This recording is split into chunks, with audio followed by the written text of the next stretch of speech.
Welcome back to Identity Insights by Indicio. I'm your host, Tim Spring, and today I'm joined by Mike Ebert, Indicio's Director of Engineering. And we're here to discuss the new portable authenticated biometric solution that Indicio is offering. Really appreciate you taking the time to speak with me today, Mike. If you don't mind, let's jump right in. Can you tell us a little bit about this new solution?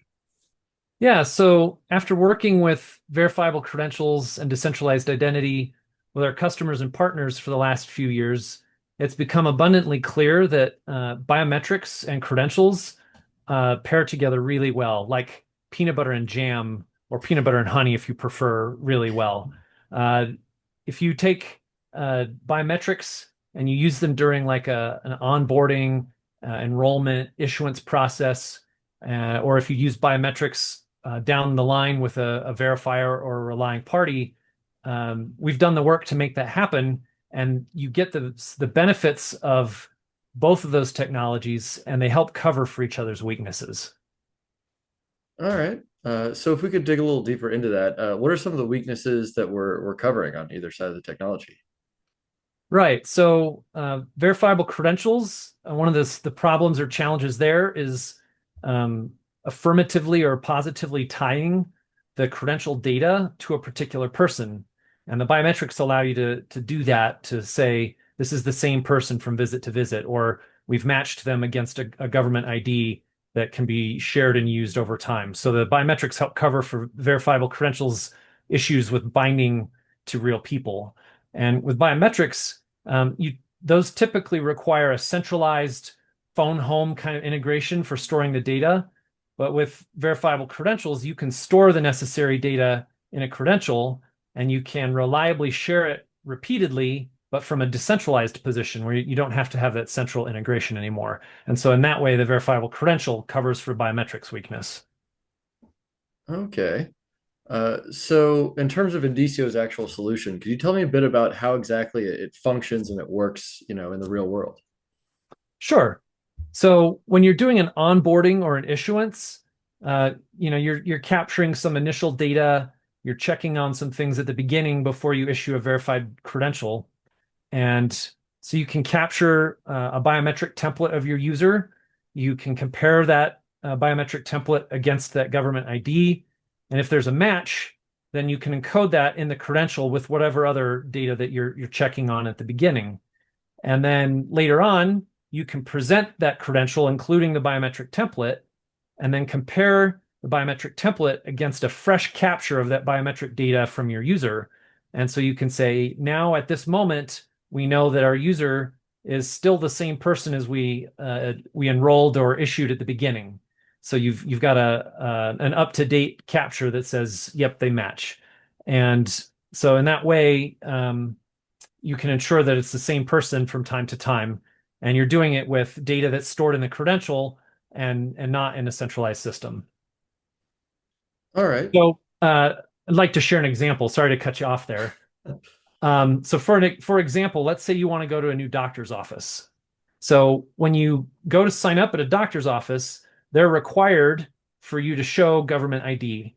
And so imagine if instead of going into the office and showing the ID and having the person behind the desk do the comparison, and then filling out a big old form while you're there in the office, imagine you could enroll at home through an app.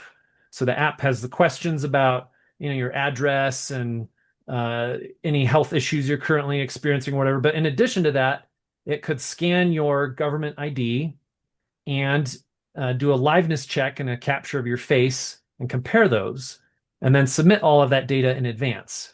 And the doctor's office could issue you a new patient credential based on that data.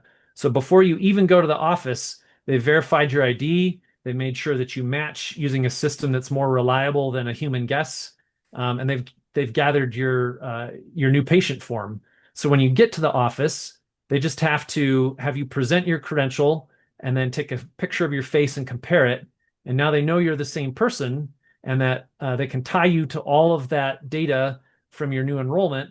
And the doctor's office didn't have to store the biometrics for that. Your app did. And so, so you get to enroll from home and check at the office in just a few seconds. All right. Sounds good.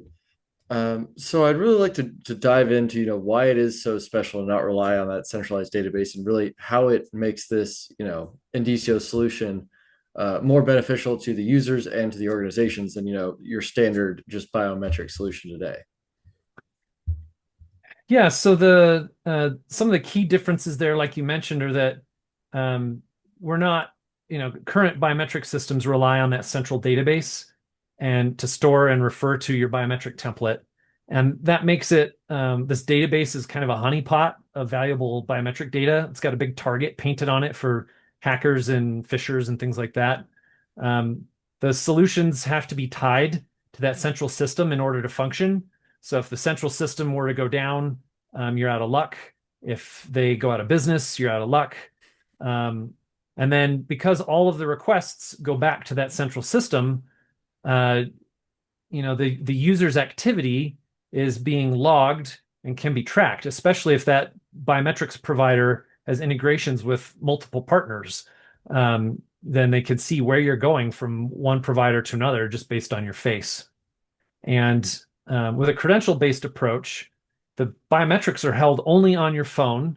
They only exist in the integrator or organization systems for seconds or a brief time while they're being verified, but then they can be purged.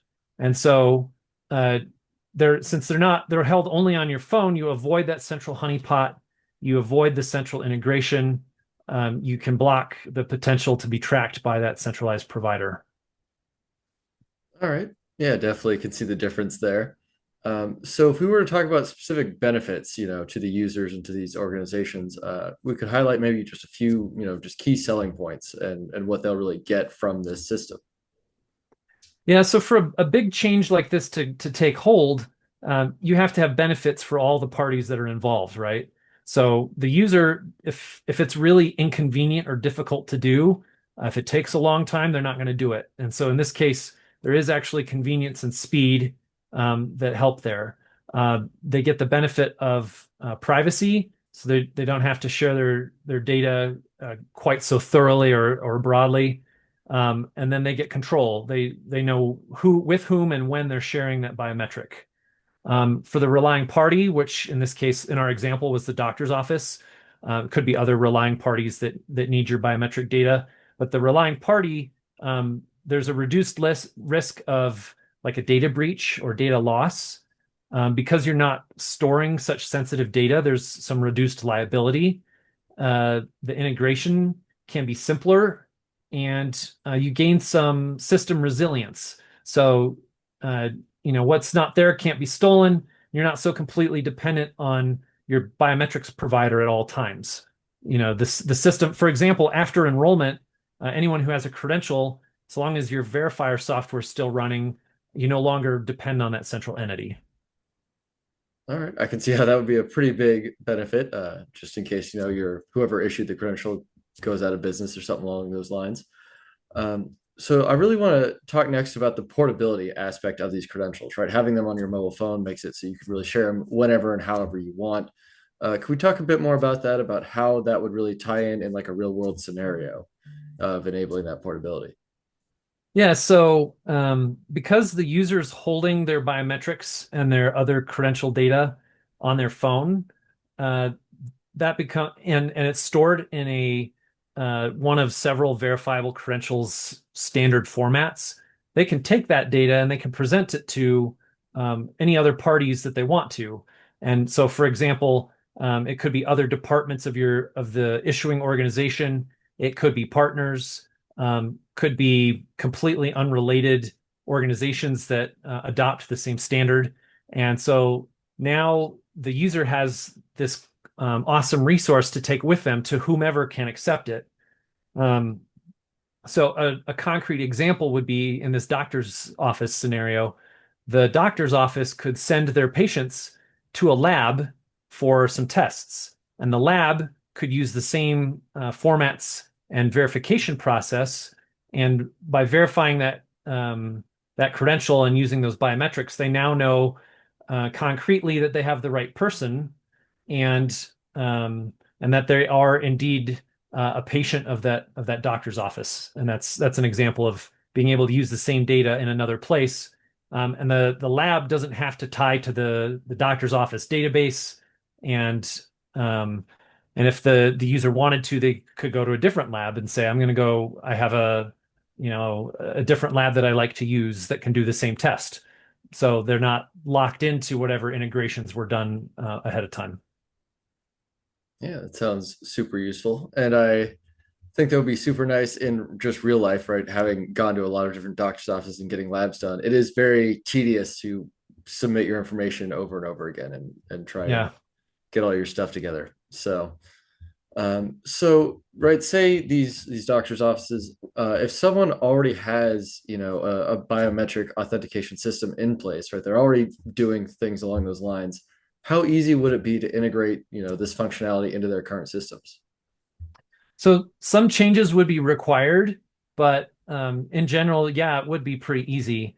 So if you switch to Indicio's credential-based solution, anywhere where you're calling the central system during enrollment to pass in biometric data, or if you're calling a verifier, you're calling the biometric provider's API, you could replace that with a verifier when you're trying to compare the biometrics later. So the touch points are pretty much the same, and you would just change which software you're calling to. And instead of the centralized provider's software, it could be your own, especially in the case of maybe not so much issuance, but especially in the case of verification, it could be your own verifier that you would be calling instead. So the touch points exist, and you would just change where they point to. All right, that sounds super simple. So it looks like we are coming to the end of our time today, Mike. Really appreciate you sharing all your insights and thoughts with us on this topic. Are there any key takeaways or, final things that you'd want the audience to know about these portable authenticated biometric systems? So biometrics typically have been a double-edged sword, right? Where uh, they can be ultra convenient and can provide really good assurance that it is indeed you. There's some protection against fraud in that or whatever.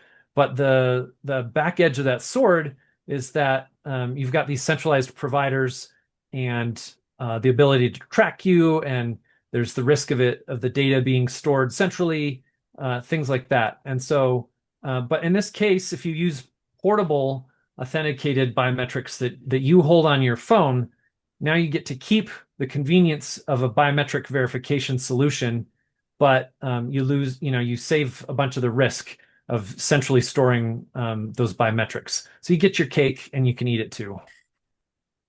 Sounds good. Well, thank you again for your time today, Mike. Really appreciate you talking to us.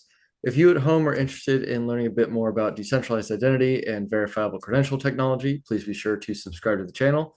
We'll continue to bring you some more educational content and news. And if you'd like for us to cover any specific topics, go ahead and leave a comment below and we'll be sure to read and address them. Thank you all for watching.